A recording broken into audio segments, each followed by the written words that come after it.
My neighbor called me a thief, and suddenly, the whole building believed it. Can you imagine what it's like to live surrounded by contemptuous glances? To be judged every time you step foot in the hallway? To see your neighbors whispering and walking away as if you were a criminal? All because of a lie. At first, I thought it was just a misunderstanding. But no, it was a plan. A dirty, cruel, and cowardly plan. They wanted to destroy me, and they almost succeeded. But what they didn't know is that I would record everything. No one realizes when life starts to fall apart. It's not sudden. It's little by little, like sand slipping through your fingers, until you realize you're alone. And that's exactly how it happened to me. When I moved into that building, I was trying to pick up the pieces of my life. I had just gotten out of a relationship that was consuming me. I spent years being told I wasn't good enough, that no one could stand me, that I'd never be happy alone. So when I managed to rent my own apartment, I promised myself I'd leave it all behind. I just wanted to live in peace. In the early days, the neighborhood seemed ordinary. No one was very friendly, but not aggressive either. I didn't need friends, I just needed silence. The most contact I had was with the doorman, Mr. Jonas, a soft-spoken gentleman who always greeted me with a "Good morning, miss," and with the building manager, Mrs. Marlene, a thin woman with large glasses who looked more like a stern schoolteacher. But 2 weeks after I moved in, things started disappearing from the building. Small things, at first. A package of shampoo that the neighbor in 504 had ordered online. Then, a package of books that I was waiting for, and that never arrived. I thought it was a shipping company error, but when I complained, I realized it wasn't just me. The condominium's WhatsApp group started popping up with messages. "My package is missing. Did someone take the box from 301? This is becoming routine, we need to find out who it is." That's when he entered the story, the neighbor from 402. His name was Sergio, but no one called him that. To me, he was always just the one from 402. A man in his 40s, well-dressed, smelling strongly of imported perfume, his hair perfectly slicked back. He always seemed suspicious, as if he were sniffing the air for some secret. He started observing me. In the elevator, he asked innocent questions. "You work from home, right? You must see everything that goes on in the building." I just smiled, uncomfortably, not understanding why this man insisted on knowing so much about my life. But his questions began to circulate around the building. People started repeating random phrases, like, "The new girl is always at the lobby." Strange, isn't it? Living alone, with no one around. And suddenly, the whole neighborhood seemed to avoid me. The lady who always cleaned the stairs pretended she didn't see me. The doorman, once friendly, now spoke to me curtly, without even looking me in the eye. One day I took the crowded elevator, and as soon as I stepped inside, silence fell like a stone. No one moved. No one even breathed. The conversations in the WhatsApp group got worse. Indirect messages, alerts about suspects. "We need to keep an eye on anyone who spends too much time hanging around the lobby. People who live alone tend to have strange behaviors."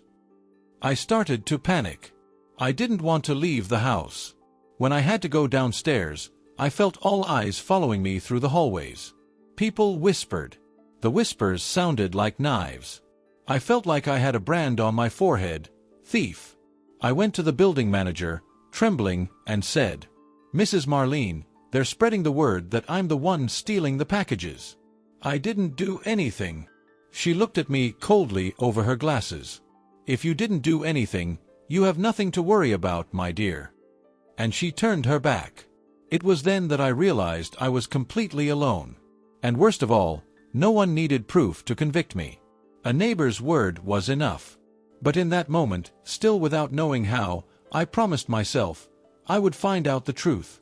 They say words don't hurt, but that's a lie. Words can destroy an entire life. They can become a poison that drips into the ears of everyone around you, until no one wants to come near you anymore. I thought the rumors would die down. That if I just kept to myself, the neighborhood would forget about it. But that wasn't the case. Each day seemed worse than the last.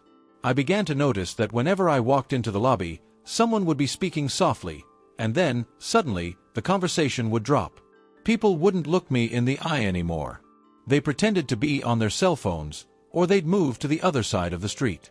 The final straw came one Saturday morning. I was walking down with trash bags when I found the building manager, Donna Marlene, standing near the entrance, along with Sergio, the neighbor from 402. They were speaking softly, but I heard my name. When they saw me, they fell silent. I felt my stomach churn. "Good morning," I said, trying to sound casual. The building manager just looked at me, raising her eyebrows, while Sergio crossed his arms and let out a dramatic sigh, as if he were the world's greatest victim. "You know, miss," he began, loud enough for everyone to hear, "I feel sad living in a building where we can't even trust the people who live here anymore. Robbery is a serious matter, you know." My face burned. I tried to respond, but he wouldn't let me.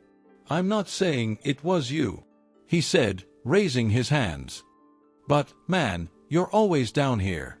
Everyone sees it. It's weird, isn't it?" It seemed like a casual attack, but it was cruel. He was casting suspicion on me without directly saying, "It was her." And that was worse. Because now, whoever heard it was filling in the rest in their own head. The following Monday, Donna Marlene posted a notice on the bulletin board. "We inform you that the investigation into the thefts is ongoing. We count on the residents' cooperation. We emphasize that any suspicious behavior should be reported immediately to management." No names were mentioned. But there was no need. Everyone knew who the suspect was. In the elevator, no one looked me in the eye anymore. A neighbor even pulled her purse aside, as if I were going to grab it and run. Mr. Jonas, the doorman who always smiled at me, began to address me curtly, almost harshly. "Good morning." And nothing more. Things got worse at the condominium meeting. I almost didn't go, but I knew that if I didn't, it would only confirm the suspicions. I arrived trembling, feeling like every resident there wanted to eat me alive. The room was crowded, the air hot and heavy. Sergio sat right in the front, arms crossed, as if he owned the place. Donna Marlene took the microphone.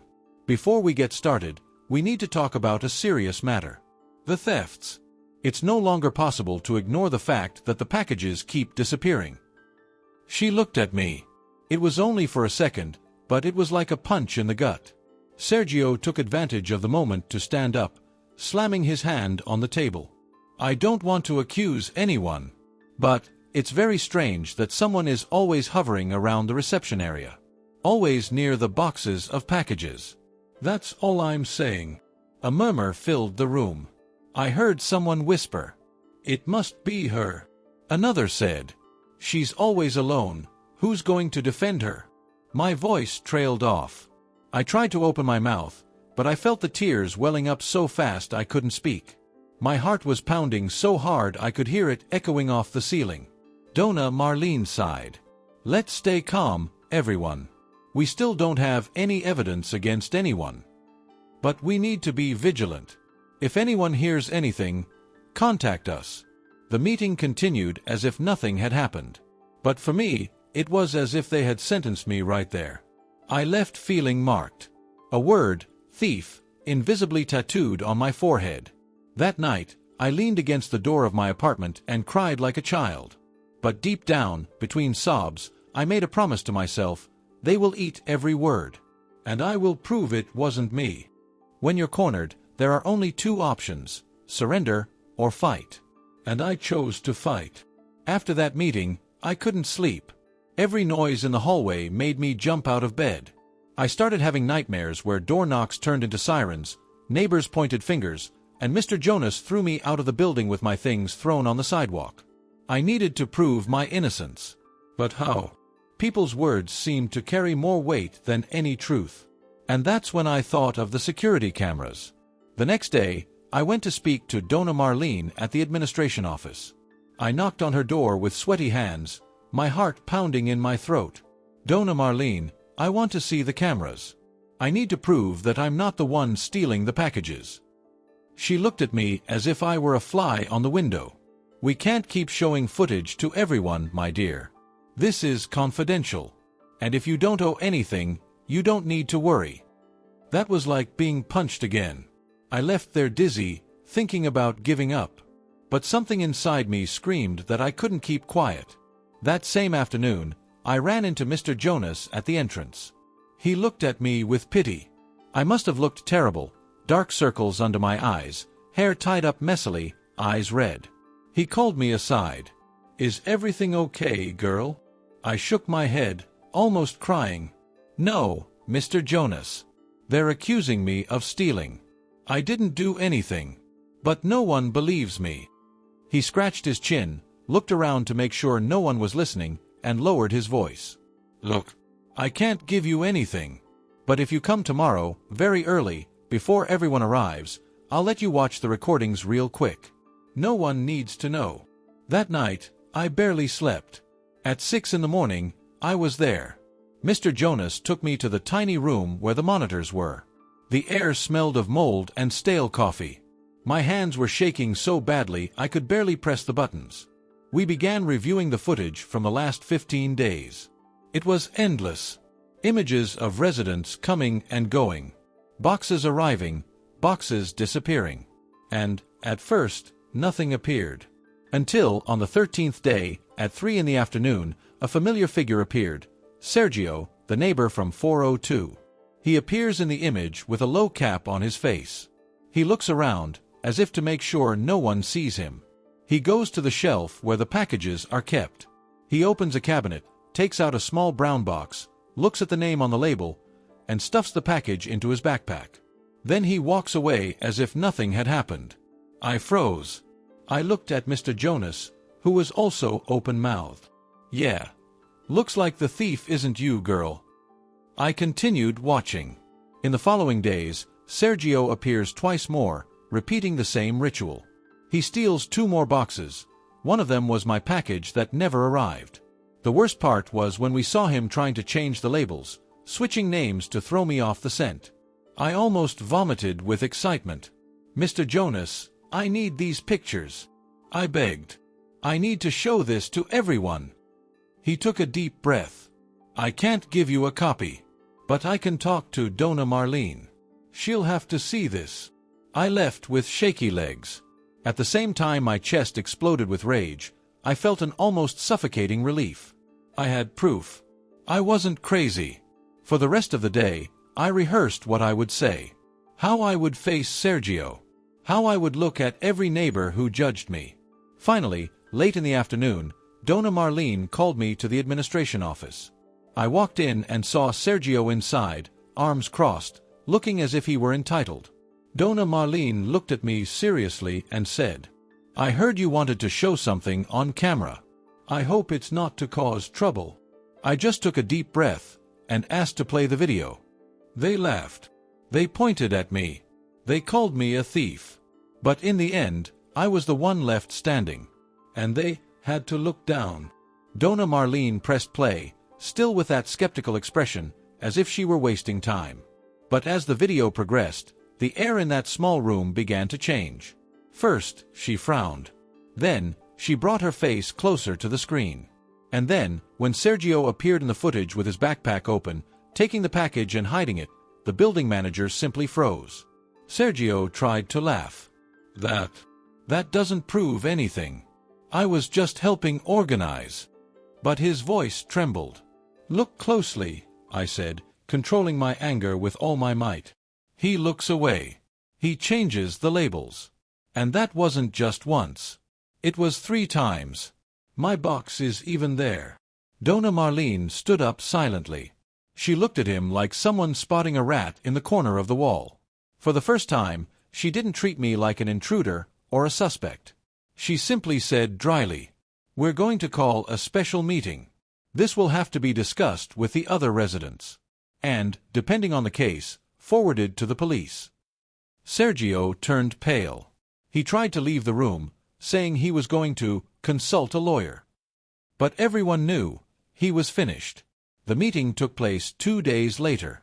The entire building showed up. Everyone was there, those who whispered, those who crossed the street to avoid greeting me, those who called me a thief without ever seeing me touch a single box. This time, I sat in the front row, chin high, shoulders firm.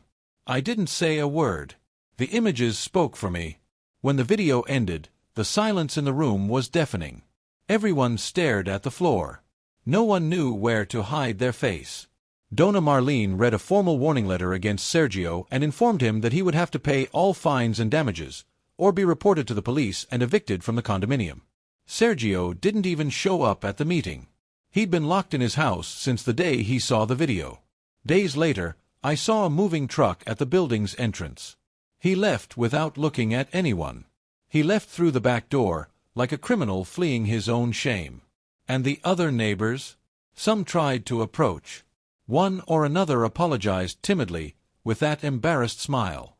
Dona Marlene even said that she hoped I understood the tension of the moment. But I didn't respond. I didn't want shouting, nor revenge. My revenge was my silence. Because there, in that building where I was humiliated, I remained. And he had to flee. I was never called a thief again. Mr. Jonas smiled at me every morning again. The neighborhood now respects me. But I never forgot the bitter taste of those days. And every time I look at the parcel shelf, I remember that a lie can destroy a person, but the truth, when it comes out, destroys all those who hid it. Today, I don't want you to apologize. I want you to remember how they tried to bury me, without knowing I was a seed.